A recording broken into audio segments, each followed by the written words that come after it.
Hello అందరికీ. So నేను మేకప్కి out of వెళ్తున్నా అని చెప్పిన కదా. సో స్టార్ట్ అయిపోయినాం అనమాట. విలేజ్ వచ్చేసి మెహబాద్ అనమాట. సో మాకు వాళ్ళు ప్రొవైడ్ చేస్తాము రూము అన్ని ఫెసిలిటీస్ అన్నారు.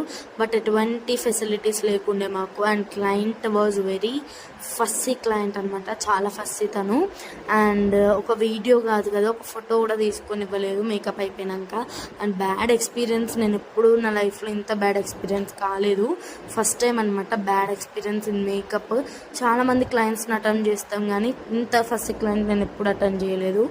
అండ్ వాళ్ళు ఒక చిన్న రూమ్ ఇచ్చారు, మీరు చూసినట్టయితే. ఆ రూమ్లో వాళ్ళ 10 మెంబర్స్ అట్లా ఉన్నారు, వాళ్ళ రిలేటివ్స్, వాళ్ళ అక్కచెల్లెలందరూ. మీకు చెప్పేది ఒకటి, అప్కమింగ్ బ్రైడ్స్ కానీ చూసే వాళ్ళు ఎవరైనా కానీ, మీరు మేకప్ ఆర్టిస్ట్లను బుక్ చేసుకుంటే మీ రూమ్లో రానివ్వండి. మేము మొత్తంకి రానియద్దనము. బట్ వాళ్ళు రావడం వల్ల మా సామాన్లన్నీ ఆగమాగమవుతుంటాయి.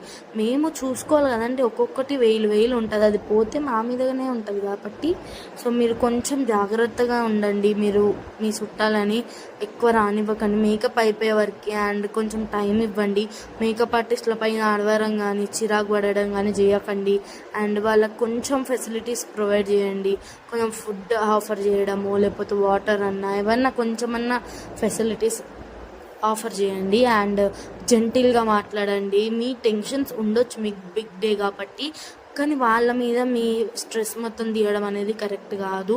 అండ్ అరవడం అసలుకే కరెక్ట్ కాదు. మేము హైదరాబాద్ నుంచి మీ ఊరికి వచ్చి చేసినప్పుడు మీరు అంత మా మీద అరవడం, ఫస్సీగా అవ్వడం, ఇట్స్ నాట్ కరెక్ట్ అనమాట. అండ్ స్టిల్ మేము బాధపడ్డాము చాలా. మేము ఫుడ్ లేదు, నిద్ర లేదు, అయినా ఇట్లా అయింది అని చెప్పేసి ఇంకేం చేయలేము కాబట్టి హోప్ మీకు